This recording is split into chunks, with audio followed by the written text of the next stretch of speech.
Doreen, and as we stated, I'm from Seattle, Washington. I'm both honored and inspired, really, to be here with you today. Sort of imagine this, a short Sephardic Jewish woman coming all the way to London for the first ever Sephardic festival that's sort of a celebration of 6,000 years of a journey that we've all been on together as a community and as a people. Seattle has the third largest Sephardic community in the United States. And it is considered to be one of the purest communities. And by purest, I mean that it has maintained many of its religious customs, foods, tradition, and religious rituals of the Sephardic ancestors. We have 2 active Sephardic synagogues in Seattle, the Congregation Ezra B'Sereth and the Sephardic Birker Holim.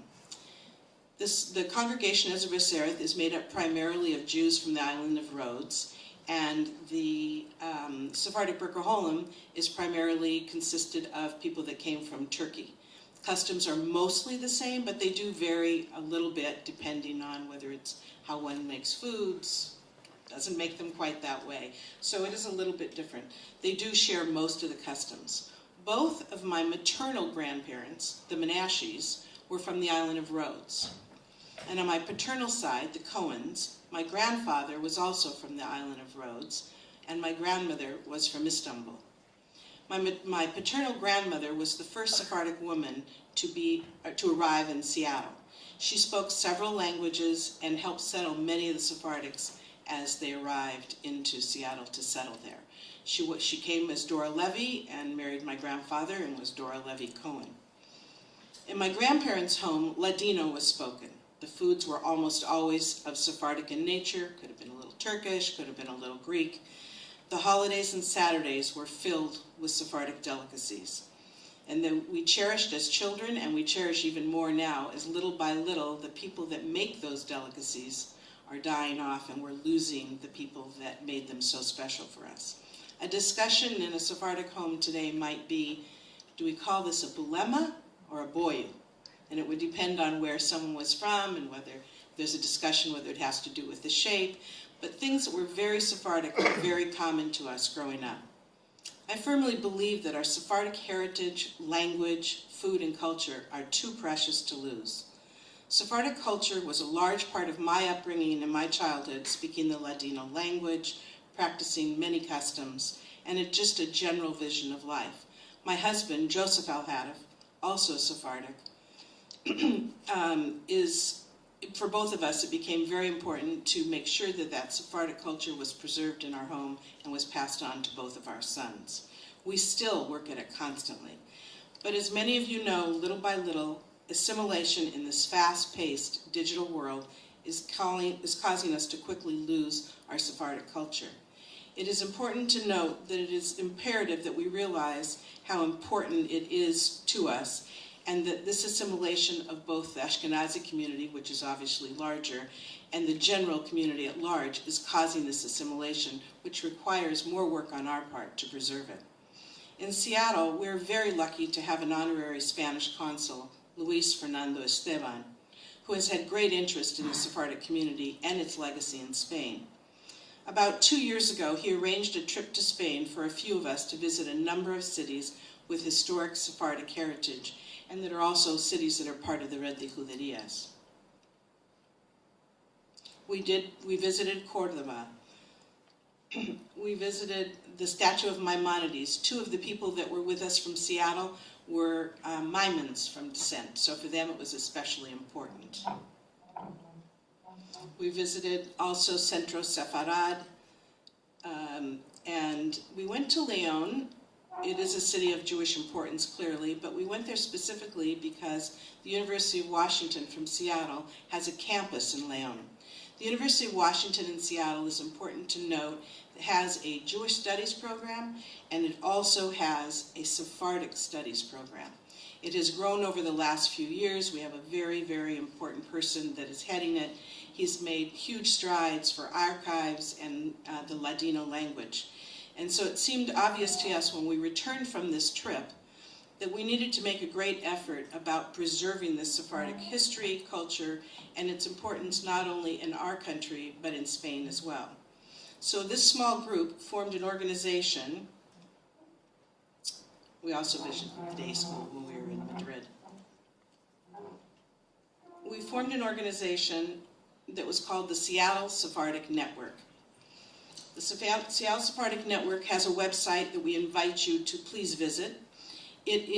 Our goal was to maintain and learn more about the Sephardic culture, the Ladino language, the foods and customs of Sephardics, and to share it with the community using a digital platform. This group was formed as a mission to work not only within our community, but communities beyond Seattle and even the United States. And we do explore aspects of Sephardic life, including artistic, spiritual, historic, and linguistic products. We actually help sponsor other cultural events that may be from other organizations. We continue to grow in our community and beyond with this website. Last year, I had the incredible opportunity of going to Spain, and because of my language skills, time availability, and the contact of Luis Fernando Esteban, I worked for 2.5 months at Centro SEPHARDI on the Herencia project that Fernando referred to. Last year it was in Madrid and Avila, and Sephardic Jews, as he mentioned, come from all over the world to raise awareness and learn from one another about how to preserve our rich culture. During the conference, the group from Herencia was invited to meet with King Felipe of Spain. I was given the great honor to present the gift of the group to him. He did spend an incredible amount of time with us on both a group basis and individually. It was a wonderful experience for all of us on many levels. At the same time, the issue of Spanish citizenship for Sephardic Jews was being discussed in the Spanish Parliament and would be soon coming up for a vote. This was very exciting and important to me because I felt it was something that had been taken away from my ancestors and I wanted to reclaim it. I also had studied in Madrid when I was 19 and had always felt an affinity and a comfort level there, and I knew it was in large part because of my heritage. The law was passed after I returned home to the United States. As soon as I learned of the passing of the law, I began the process to obtain Spanish citizenship. It requires 2 exams, one cultural, one language. There's been much criticism about the language requirement, and I understand that. Had it not been for my college years and study in Madrid, it would have been near impossible for me to pass the exam. However, I took the required exams and was notified that I had passed both. The law also requires certification from an approved rabbi or organization that you are of Sephardic descent. I then learned how to go about that certification and began the process for our 2 synagogues in Seattle to become certified. And in fact, the 2 Seattle synagogues were the first 2 institutions in the U.S. to become certified to sign the documents for Spanish citizenship.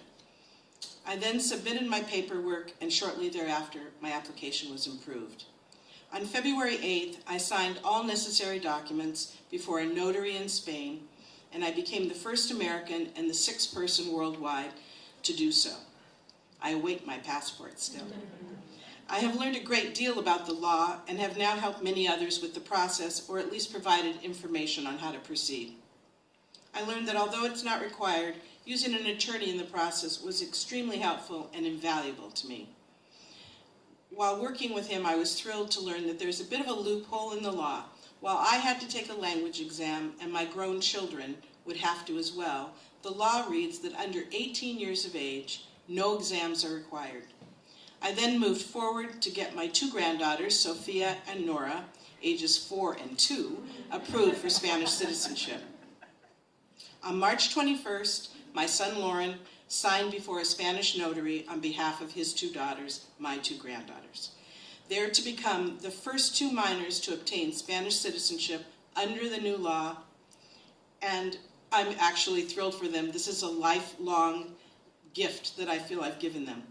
I feel that although it's always about the generations to come, and I have given my grandchildren a gift they will have forever, and hopefully this nationality will be something that will expand and enrich their lives as it has mine. We're living in a very exciting and unprecedented time for Sephardic Jews right now. It's like a renaissance in a way, and I think it's imperative that we realize its importance and understand that we must be active participants to make sure it continues to gain momentum and that we continue the important legacy of culture and our faith. We do this for our ancestors, for them not to be forgotten. We do it for ourselves, as this culture is part of who we are. But most importantly, we do this for our children, so they can learn their rich history, which is also a part of who they are and who they will become. Thank you. We actually are open to questions. I think that mic works there. So if you have any questions, please let us know.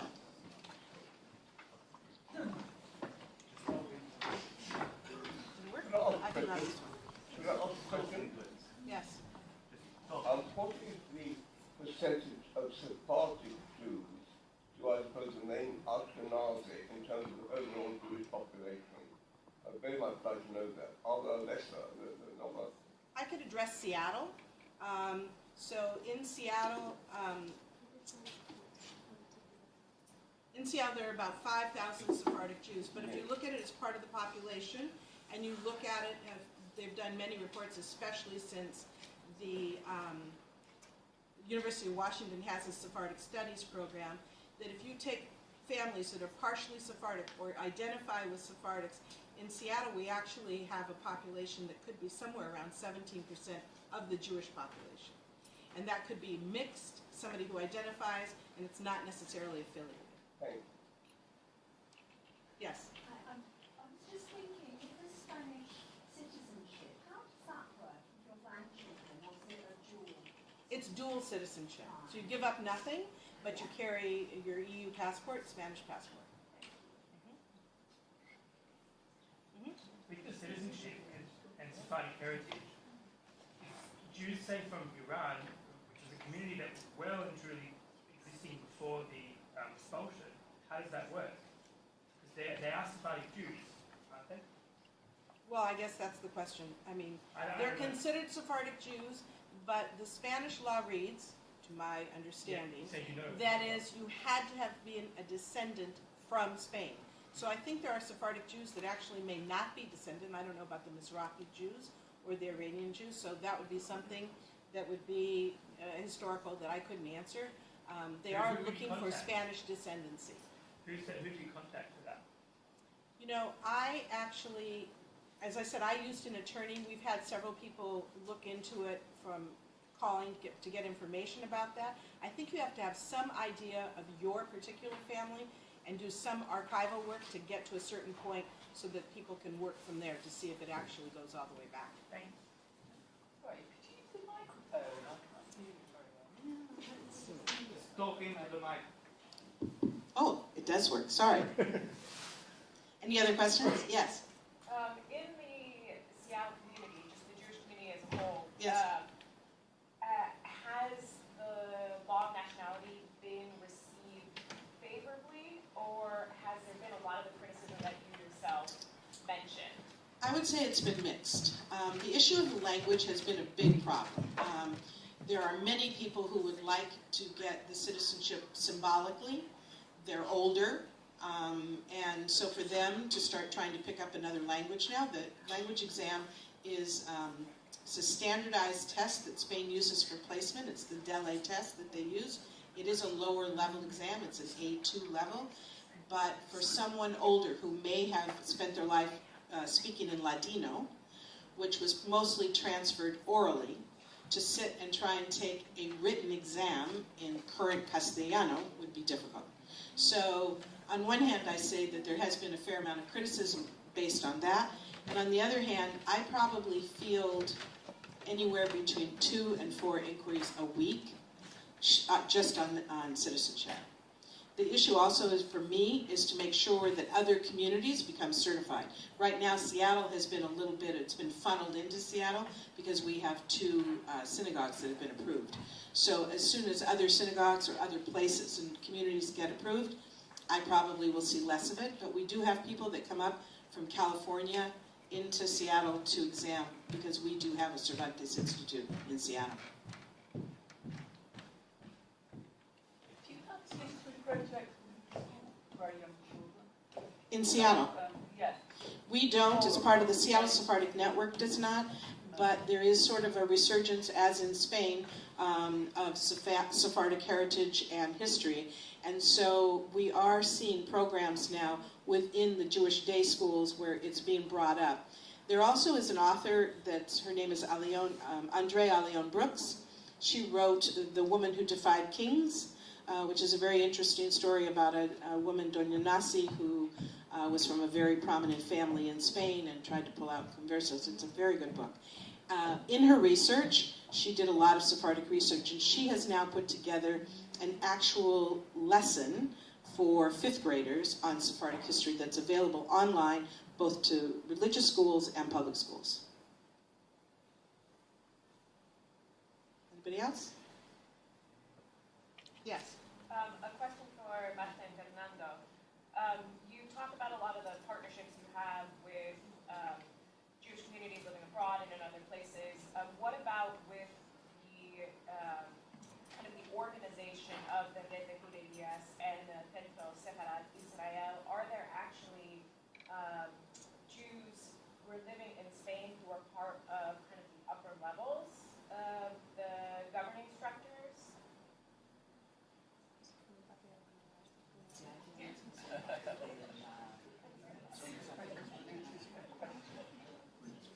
In our case, in Centro Sefarad Israel, we have in our team, we have Jewish and not Jewish people. We share. That's for instance, the woman who managed the cultural area is a very famous writer, which name is Esther Ben-Laan, and she has come from Tetuán.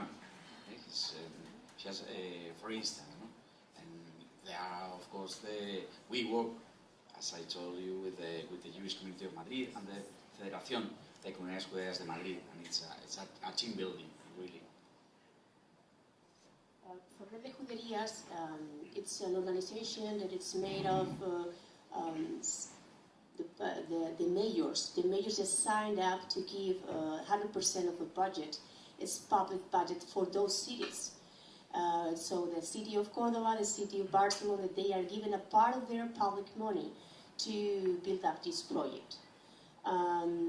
So I think they represented the percentage of the real Jewish community in Spain, which is that we don't have any mayor that is Jewish, but probably will be Jewish around their teams, technical teams having to do with technicians and cultural education. But just the percentage as in a real society. We are talking about 40,000 Jews in Spain. Madrid will be 15,000, and Barcelona another 10,000. And we have cities in the Red de Juderías that have 3,000 citizens, as well as Besalú. You will see the pictures down in the sheets that are in the hall. Some of those cities have 3,000 citizens, 12,000 citizens, and they are making a big effort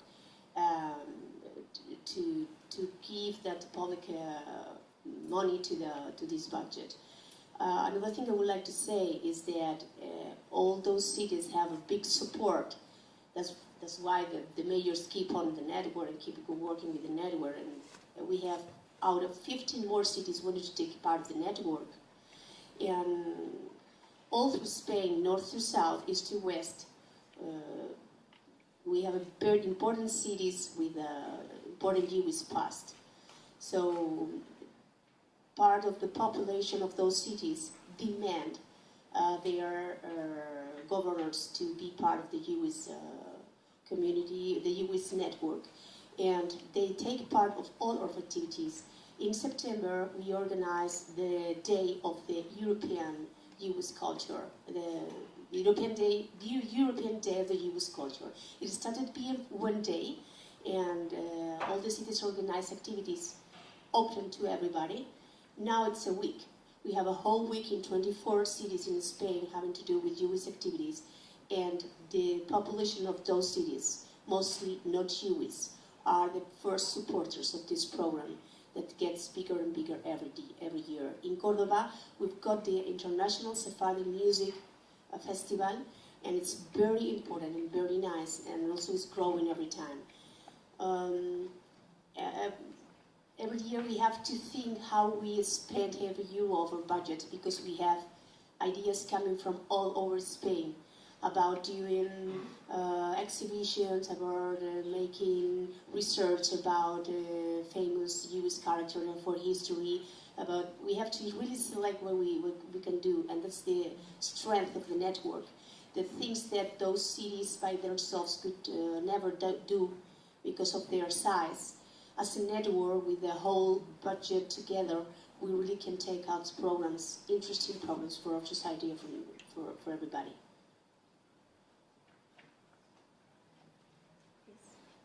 Sorry, I was born in South America, and I know you mentioned Sephardic Jews in Argentina, Caracas. Have you found any other communities throughout Spanish-speaking South America? I have relatives in Lima. Oh! Yeah. And I have friends with relatives in Rio. So I think there are communities throughout South America. I know Chile también also has. So I think there are Sephardic communities throughout. And in Herencia, we had people from Sao Paulo, from Rio, and from Caracas. And I did meet some people that are actually living in Madrid that are from Lima. So we know that there are communities there. In the 50s, when the Jewish in Morocco had some problems, most of them came to Spain, but there are half of them came to America places. No? That's the case of Rio de Janeiro, or Santiago, Mexico, Argentina. There are even Caracas. No? Caracas that is suffering a lot nowadays. Yeah? Most of Jewish are getting for the new passport to have more resources for beer, to beer. So I have visited most of those communities, and they keep in a double. They have a double link with Spain, no? One for Latin America, one for Sephardic. So they are very close to us. What about other parts of Europe? Are they in other parts? And I have an older friend, something that they don't live now, but they came actually, they don't live on that, it's actually in Germany. They came back to Spain, over the mountains from France, immediately put into a prison for murderers and whatever. They escaped from Germany, over to France. So they were, luckily they spoke English and were taken, they were Canadians, a lot of them were Canadian characters, so I think their life would be a bit different otherwise. So there was also German community there, obviously they were living there, what now? Well, I'm going to talk about two projects. The first of it is very strong relationships. We are starting with Portugal, of course, because they've got a lot of cities also, and there is a Portuguese network of Jewish quarters also created years after ours, and we have a strong relationship with them, and we will make progress together as they were part of SEPHARDI too. We also are part of the European Roots, European Jewish Roots, which is an organization, and European organizations having to do with the research and to preserve the Jewish heritage. This European organization has a meet every year, and they work out how to contribute to this culture. But I think that who better knows, because they have traveled all around Europe looking after Sephardic communities, is Fernando.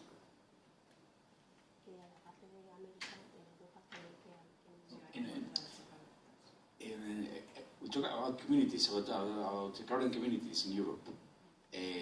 So there, the main communities are in Balkans, but it's terrible the town of the Shoah. No? So they are almost destroyed, or nowadays are very mixed. No?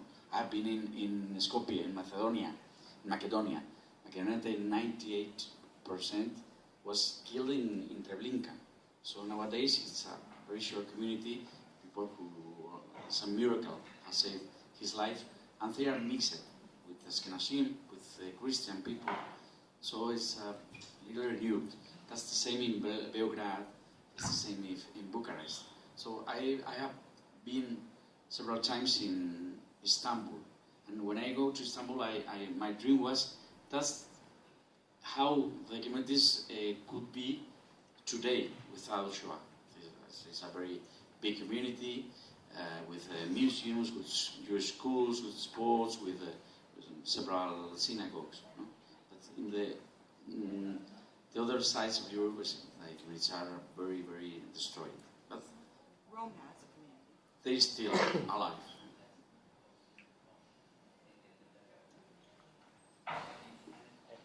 I checked in your webpage that in Red de Juderías that you are offering like kind of Sephara card, and I don't know how does it work. Like, are you planning to leave all the cities, or what kind of advantages do you have? That was an emerging project that we have to improve, but the sense of this card is that we are trying to offer out of 6 routes that I mentioned that they will come soon. We want to make sure we can give all the infrastructure as a touristic destiny. We work out and we form specific guides for the Jewish culture. So when you visit one of our cities, you can address to someone who can explain you what has all the knowledge of what the Jewish community was there and the heritage. And so we prepare guides, we prepare restaurants, and we prepare accommodation. And so this card and also shops and everything that are resident in the Jewish quarters and that they feel attached to our projects. So what this card wanted to be is like a discount card or a fidelity card in which you get a discount when you enter a Jewish museum or when you enter when you go for a hotel in our cities. And that's when you travel with Elal to Israel, for example, with one of our supporters. And so this card is kind of fidelity card, but we have to work out at the same time as we bring up our roots. We have several projects trying to involve people to visit us and to be part of our projects. Now you will share wine with us, and we have another project. It's called a message in a bottle, which means then if you would like to drink kosher wine from Spain and you would like to have your family name in our land, you just can. We send you wine once per year, and you will be part of a mosaic in the vineyard, in order with your family name supporting our projects. This is a coming project that you can have more information outside, and we're working in several areas just to getting more involved with the European communities and with everybody who wants to be part of us. Yeah, yes, it's over. If you want to get our videos or want to get more information about the roots or about the program Message in a Bottle or whatever related to what we are talking today, you can leave your email, just an email, and we will transfer you all the information, touristic information and videos and nice pictures about our cities, and that's all. And just go and enjoy the wine now.